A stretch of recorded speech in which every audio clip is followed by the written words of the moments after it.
I remember standing in that restaurant, snowflakes still clinging to my coat, the small velvet box trembling in my hand. Candlelight flickered across the table, reflecting off champagne glasses I had carefully ordered for this moment. My heart pounded so hard I thought everyone could hear it. The woman sitting across from me, the one I had spent 2 years loving, looked more interested in her phone than in me. I should have seen it then. I should have known. But hope has a way of blinding you to red flags. The Christmas lights outside that window witnessed something I never imagined possible. They saw my fairy tale shatter into 1,000 pieces. Before I tell you about that ending, though, let me take you back to the beginning. Before I take you through what happened that Christmas Eve, I would love to know where you are watching from. Drop your location in the comments below. Hit that like button if you have ever trusted someone who turned out to be completely different than who you thought they were. And subscribe, because this story has a twist you will not see coming. I promise you by the end, you will understand why sometimes the hardest decisions are the ones that save your life. Now let me tell you how I ended up kneeling in front of the wrong person. I met Jessica at a coffee shop in downtown Portland on a crisp autumn afternoon 2 years ago. I was working on my laptop debugging code for a project that was driving me crazy when she sat down at the table next to mine. She had wavy brown hair that caught the afternoon light, hazel eyes that sparkled when she smiled, and this energy about her that just felt warm. She asked if she could borrow my charger. Her phone was dead, and she had an important work call coming up. Of course I said yes. We started talking. She worked in marketing for a startup, loved hiking on weekends, and had this infectious laugh that made everyone around her smile. By the time I packed up my laptop, we had exchanged numbers. I drove home that day feeling like maybe, just maybe, I had met someone special. Our first date was a walk along the Willamette River, followed by dinner at a small Italian restaurant tucked away in the Pearl District. Jessica talked about her dreams, her career ambitions, how she wanted to make a real impact in her field. I loved how passionate she was. We discovered we both enjoyed trying new restaurants, watching indie films, and exploring the hiking trails around Oregon. Everything felt easy between us. Natural, like we had known each other for years instead of days. A few weeks later, I introduced her to my close friends. Jake, my best friend since college, and Emma, a colleague who had become like a sister to me. Everyone liked Jessica. They said she seemed fun, outgoing, and good for me. I felt like my life was finally coming together. Work was going well, I had great friends, and now I had someone to share it all with. After about a year together, Jessica suggested we move in together. She said her lease was ending and it made sense financially. Plus, we were spending most nights together anyway. I agreed. It felt like the natural next step. My one-bedroom apartment in the Pearl District became our shared space. At first, everything remained wonderful. We cooked dinner together, had movie nights every Friday, and fell into a comfortable routine. I imagined our future stretching out ahead of us. Marriage, maybe kids someday, growing old together. I was happy, or at least I thought I was. A few months after Jessica moved in, I started noticing small changes. She began commenting on money more frequently. Not in a concerned way like budgeting together, but in a comparative way. She would scroll through Instagram and sigh, saying things like, "Brad just bought Stephanie a Tesla. Must be nice." Or, "Did you see Marcus took his girlfriend to Hawaii? They are staying at a 5-star resort." At first I laughed it off. I thought she was just making conversation or joking around. But the comments became more frequent. She started asking questions about my salary, about when I might get promoted, about why I was not making more given my experience level.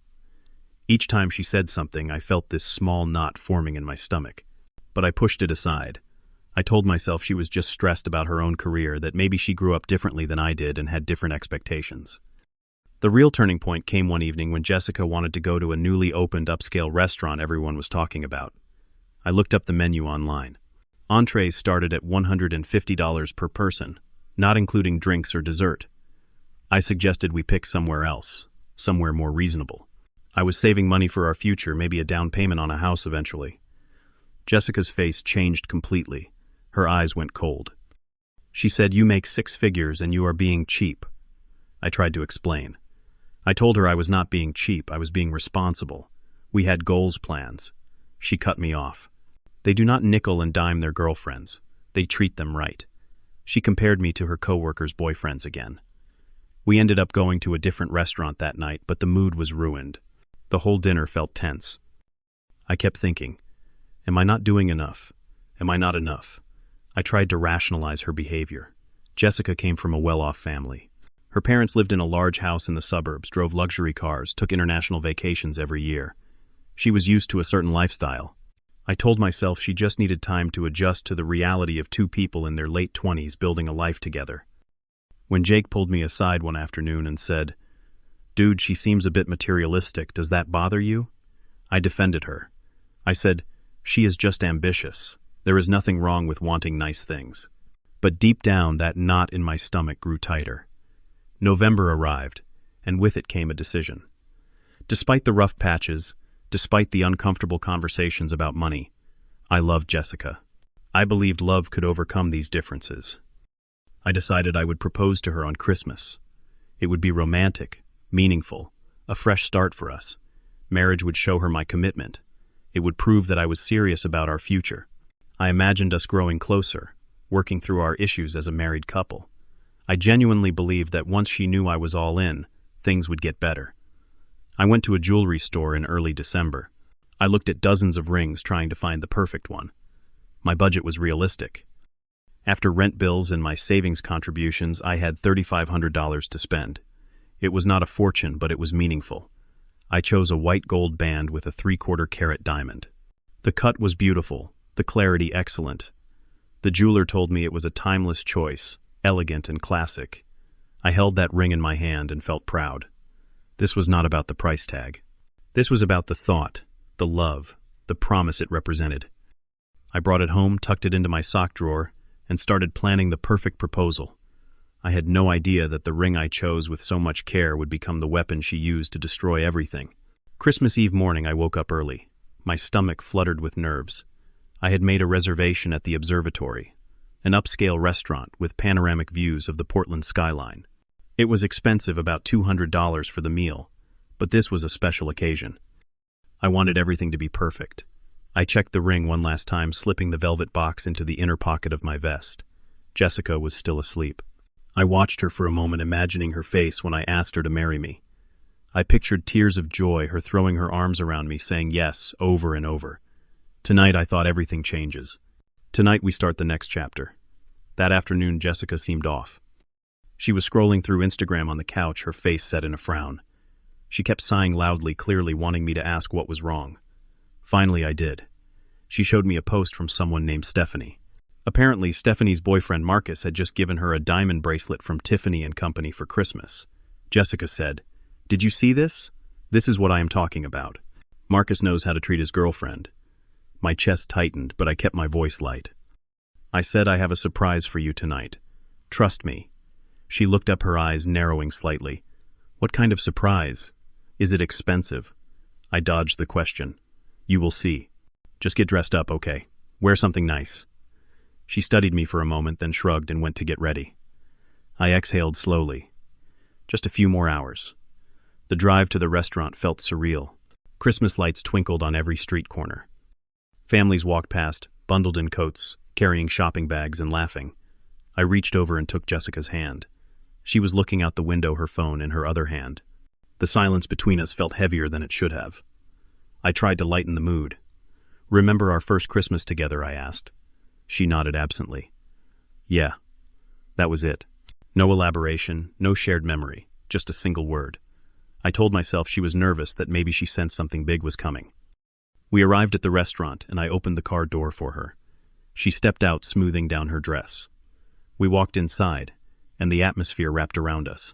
Soft piano music, candlelight on every table, snow falling gently outside the floor to ceiling windows. It was perfect. Our table had the best view in the house. The city stretched out below us, lights glittering like a blanket of stars. The waiter brought menus, and Jessica flipped through hers. "This place is nice," she said. Finally, the word stung, but I ignored it. She ordered the most expensive steak on the menu and a glass of premium wine. I ordered salmon and tried to focus on staying calm. The ring felt like it weighed 100 pounds in my pocket. My plan was to propose after dessert. Romantic, classic, unforgettable. I kept glancing at Jessica, trying to gauge her mood. She seemed relaxed now, sipping her wine, looking out at the view. Maybe this would be okay. Maybe everything would work out. Then she started talking about Stephanie again. Apparently Stephanie's boyfriend Brad had proposed to her last month. Jessica described every detail. the 2-carat diamond ring with a Cartier setting. The proposal at a Caribbean resort, with a professional photographer capturing every moment. The way Brad had arranged for rose petals and champagne on the beach. Jessica's voice was animated now, more excited than I had seen her all day. She said, "That is how you do it right, you know. You make it grand. You make it memorable. You show the person how much you value them." I tried to steer the conversation elsewhere. What really matters is the love behind the gesture, right? Jessica shook her head. Love is important, but presentation matters too. Actions show how much you value someone. My heart sank. I thought maybe when she sees the ring she will understand. Maybe the sentiment will matter more than the size. Dessert arrived. A chocolate lava cake with 2 forks steam rising from the center. I took a deep breath. This was it. I reached into my pocket and felt the velvet box. Jessica was taking photos of the dessert for her Instagram story.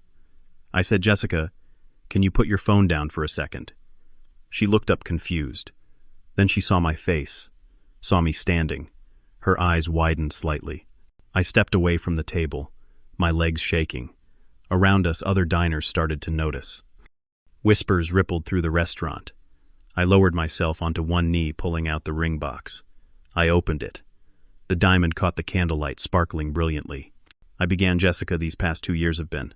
I looked up at her face, and what I saw made my stomach drop. She was not smiling. She was not crying happy tears. She was staring at the ring with an expression I can only describe as disgust. I forced myself to continue, and I want to spend the rest of my life. But Jessica was not listening. She was fixated on the ring, her face contorting. Around us, people had turned to watch. This should have been a moment of joy. Instead, the air felt thick with tension. Finally, Jessica spoke.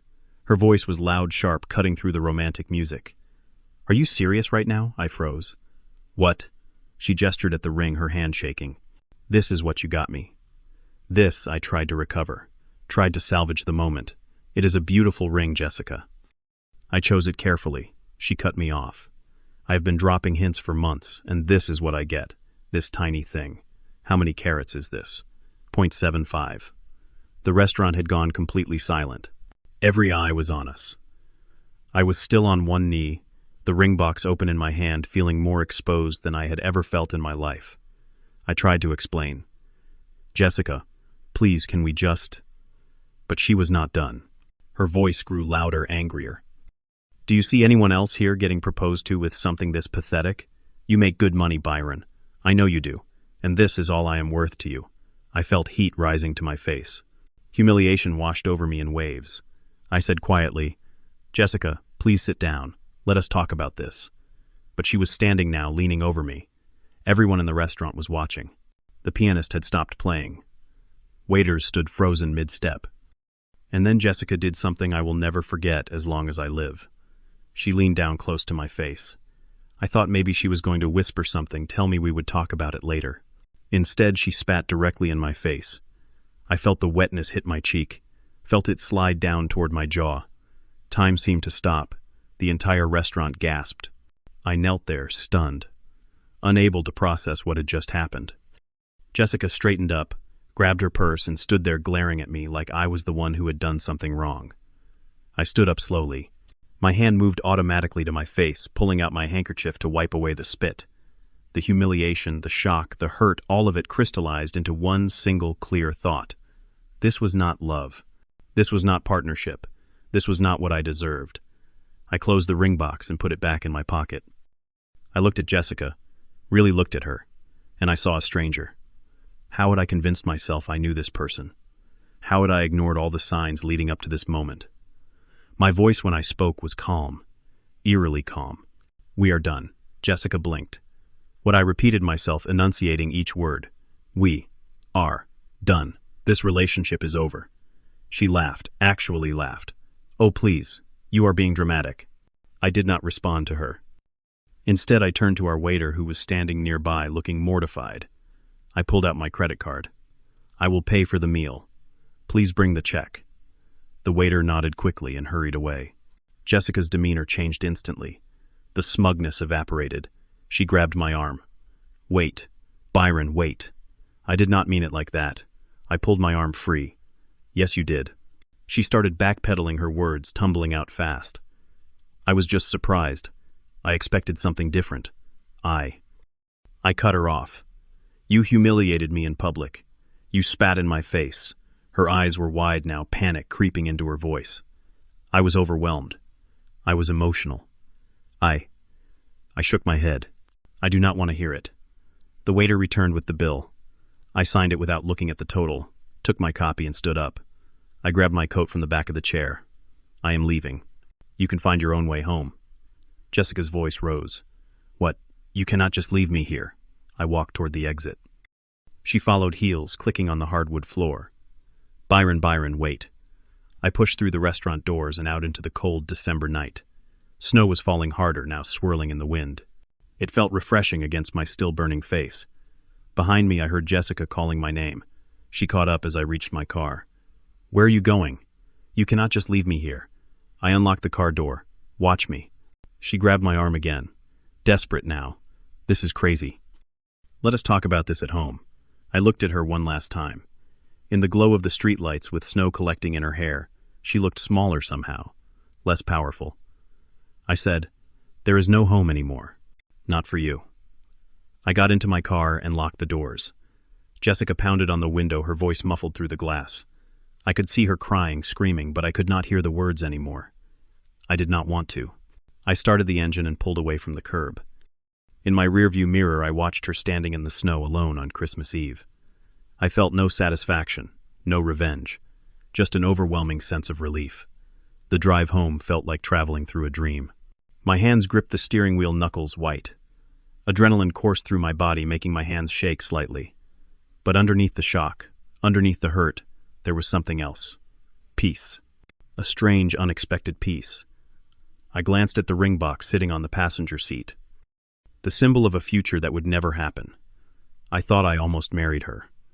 I almost legally bound myself to someone who valued a price tag more than the person offering his heart. The realization hit me hard. I had just dodged not a bullet but a cannonball. When I got back to the apartment, I stood in the doorway for a moment. Jessica's things were everywhere. Her makeup scattered across the bathroom counter. Her clothes taking up 3/4 of the closet. Her books stacked on the coffee table. Her whole life intertwined with mine. I knew what I had to do. I could not let her come back here. Could not risk her talking her way back and making excuses, wearing me down with apologies. I went to the closet and pulled out her largest suitcase. Then I started packing. Methodically, without emotion, I gathered everything that belonged to her.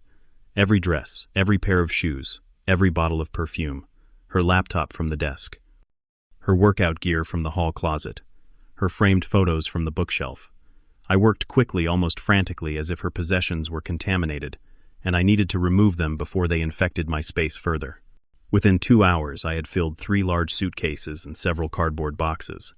I lined them up near the front door. It was 10:30 on Christmas night. I pulled out my phone and typed a message to Jessica. My fingers moved swiftly across the screen. Your stuff is packed. Come get it tomorrow. I will leave it in the lobby with the concierge. Do not bother trying to come up. I am changing the locks first thing in the morning. We are done. Do not contact me again.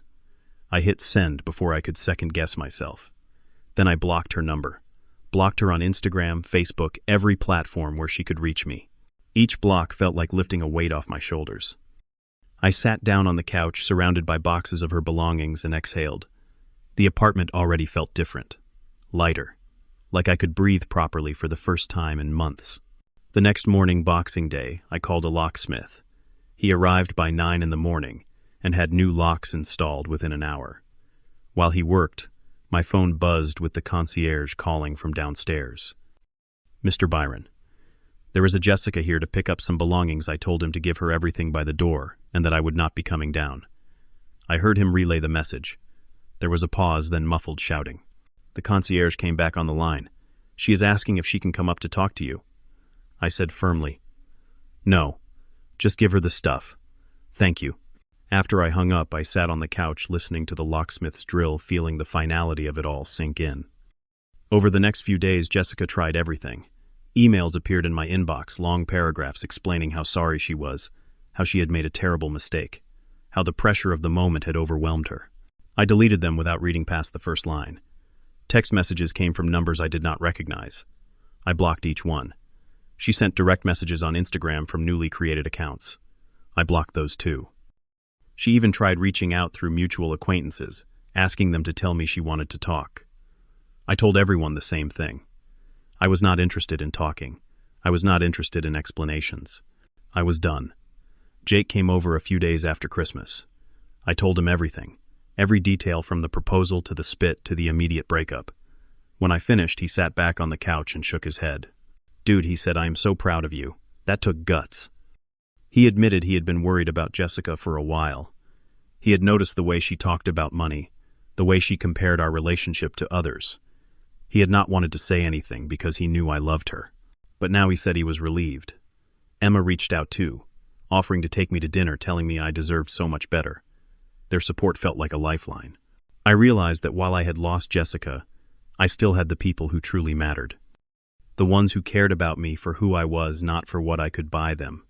2 weeks after Christmas, Jessica escalated. She showed up at my office building. Security called me from the lobby saying there was someone asking to see me. When they described her, I told them to inform her I was not available. She apparently broke down crying in the lobby, begging them to let her come up. They asked if she was harassing me. I said yes. They escorted her out. Later that day, flowers arrived at my desk. 24 red roses with a card that read, I am so sorry. Please give me another chance. I love you. Jessica. I donated the flowers to a nearby hospital. I would not keep them. Would not let them sit in my space as a reminder. Over the following week, she sent more texts from different numbers. I was wrong. I love you. I will change. Please talk to me. Each message chipped away at my resolve slightly. Not because I wanted her back, but because I hated conflict. I hated knowing someone was in pain, even someone who had hurt me. But I held firm. Finally, I sent one last email. Stop contacting me. This is harassment. If you continue, I will get a restraining order. After that, the messages stopped. Silence. I sat in my apartment one evening looking out at the city lights. Portland stretched out below me, the same view I had loved since moving here. But now it felt different. Freer. I had taken back control of my life. Standing my ground had been the hardest thing I had ever done. But it was also the best decision. I refused to be treated with contempt. I refused to settle for someone who valued material possessions over genuine love. And in refusing, I had given myself the greatest gift of all. Dignity. January was cold. Not just weather-wise, but emotionally. The apartment felt emptier without another person's presence. I had trouble sleeping some nights, lying awake, staring at the ceiling, replaying the proposal scene in my mind. But I want to be clear. I was not missing Jessica. I was mourning the idea of what I thought we had. The future I had imagined. The partnership I believed we were building. Those things had never truly existed. They were illusions I had constructed, red flags I had painted over with hope. Every time doubt crept in, every time I wondered if I had overreacted, I remembered the feeling of her spit on my face. I remembered the contempt in her eyes, and I knew without question that I had made the right choice. Respect is non-negotiable. Without it, love means nothing. I started seeing a therapist in February. I needed help processing everything. Not just the breakup, but the deeper questions it raised. How had I ignored so many warning signs? Why had I stayed with someone who made me feel inadequate? What did I need to change about myself to avoid this pattern in the future? The sessions were hard. I cried more than once, confronting painful truths about my tendency to excuse bad behavior, my fear of being alone, my desire to be seen as successful by having the perfect relationship. But slowly, week by week, I started to heal. To understand that Jessica's actions were about her, not about my worth. That the ring I chose was beautiful and meaningful regardless of its carat weight. That I deserved someone who would cherish the gesture, not critique the price tag. By late February, I started reclaiming my life. I joined a local hiking group, something I had loved before Jessica but had neglected during our relationship. Every weekend we explored different trails around Oregon. The physical exertion felt cathartic. Reaching a summit, looking out over miles of forest and mountains, reminded me how big the world was. How much possibility still existed. I met new people. People who loved the outdoors for the joy of it, not for Instagram photos. People who valued experiences over possessions. I was not looking for romance. I was just learning to enjoy my own company again. Work provided another avenue for growth. In March, I received a promotion. My manager recognized the effort I had been putting in, the extra hours, the innovative solutions to complex problems. The raise was substantial. And you know what? The first thing I felt was not excitement about having more money. It was relief that Jessica was not there to spend it. I did not have to justify my purchases or defend my choices.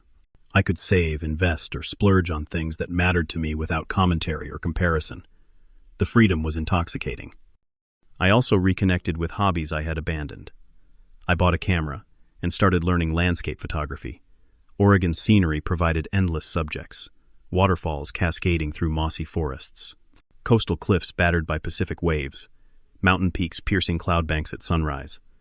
Behind the lens, I found a kind of meditation, a way to be present, to notice beauty, to create something meaningful.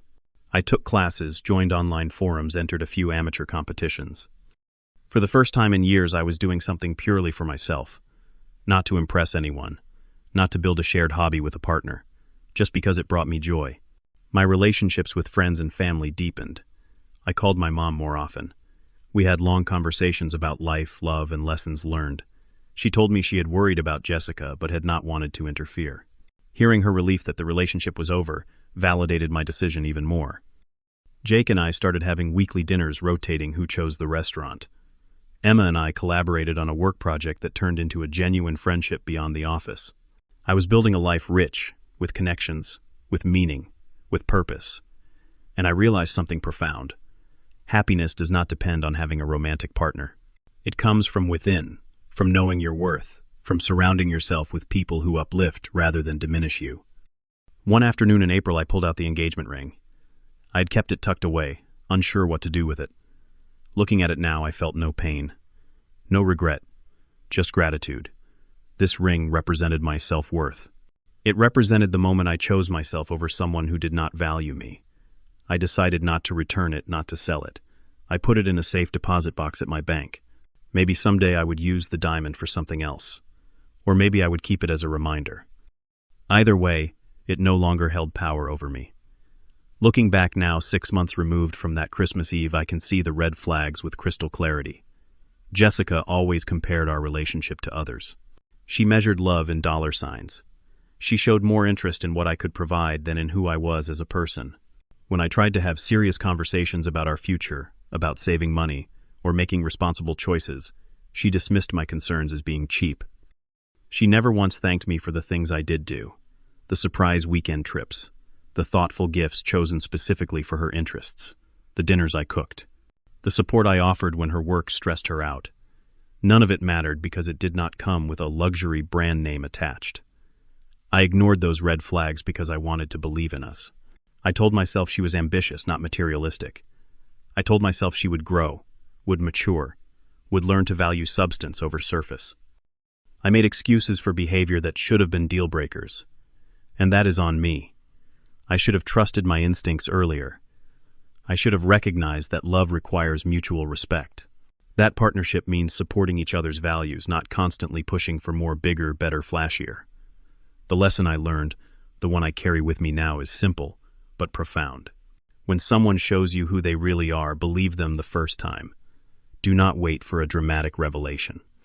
Do not hope they will change. Accept the truth and act accordingly. I have also redefined what love means to me. Real love is not about grand gestures or expensive gifts.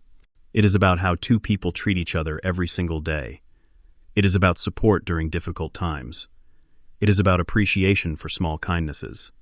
It is about building each other up, not tearing each other down.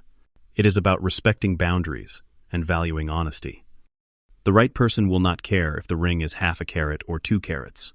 They will care about the thought behind it, the commitment it represents, the future it promises. They will understand that starting a life together sometimes means making practical choices. That love is not measured in price tags, but in moments of genuine connection. I do not regret my decision to leave. Not for a second. Sometimes I think about what would have happened if I had stayed. If I had apologized, returned the ring, bought a bigger one, proposed again with the spectacle Jessica wanted, we probably would have gotten married, and every day of that marriage would have been a competition. A constant striving to keep up with whoever was doing more, spending more, appearing more successful on social media. I would have lost myself completely, trying to meet expectations that were never really about me. They were about her insecurities, her need for external validation, her belief that worth could be bought. I am grateful I escaped before legally binding myself to that future. Grateful I had the clarity and courage in that moment of ultimate humiliation to stand up and walk away. I do not carry anger toward Jessica anymore. I hope she finds what she is looking for, whether that is a partner who can afford the lifestyle she wants, or more importantly, the self-awareness to understand that happiness does not come from material possessions. But that is her journey, not mine. I have forgiven her not because what she did was acceptable, but because holding on to resentment would only hurt me. Forgiveness does not mean forgetting. It does not mean I would ever take her back or trust her again. It simply means I have released the emotional weight of that night. I have chosen peace over bitterness. Today is early June. I am sitting on the summit of Mount Hood, surrounded by other hikers taking in the view. The Cascade Mountains stretch out in every direction, peaks covered in snow despite the late spring warmth. The sky is impossibly blue. I brought the ring with me today, not to throw it away in some symbolic gesture, just to look at it one more time up here in a place of beauty and peace. I open the box and the diamond catches the sunlight. It is a beautiful ring. It always was. The problem was never the ring. The problem was the person I offered it to. Someone who could not see past the surface to the heart underneath. I think about the journey from that Christmas Eve to this moment. The pain, the doubt, the healing, the growth. I am not the same man who knelt in that restaurant. I am stronger now. More sure of myself. More aware of what I will and will not accept. I know I will love again someday. But next time I will choose someone who values me for who I am. Someone whose eyes light up at thoughtful gestures rather than expensive ones. Someone who understands that a relationship is a partnership, not a transaction. Someone who would never, under any circumstances, treat me with contempt. That person is out there, and I am in no rush to find them. Because I have learned something invaluable. I am complete on my own. A partner should add to my life, not define it. That Christmas Eve taught me something I will carry forever. You cannot buy respect. You cannot purchase genuine love through material things. The right person will cherish the thought behind the gesture, not the price tag attached to it. And if someone treats you with contempt, especially in public, especially during what should be a moment of joy, walk away. Walk away without hesitation, without second guessing, without looking back, because dignity is not negotiable. Self-respect is not optional. You teach people how to treat you by what you will accept. And I refuse to accept anything less than genuine love and mutual respect. Sometimes the best gift you can give yourself is the courage to leave. I gave myself that gift. The moment I stood up from my knees, wiped my face, and walked out of that restaurant. I have never looked back. And I never will. Have you ever been in a relationship where you ignored red flags because you wanted to believe in the potential rather than accepting the reality? Drop a comment below and share your story. I would love to hear how you found the strength to walk away, or what you learned from staying too long. If this story resonated with you, please hit that like button. Subscribe to the channel so you do not miss future stories about real-life lessons and personal growth. And share this video with anyone who might need to hear that they deserve better, that their worth is not determined by someone else's inability to see it. Thank you for listening to my story. I hope it reminded you that you are enough exactly as you are. Wishing you all the courage to know your worth and the strength to demand the respect you deserve. Take care.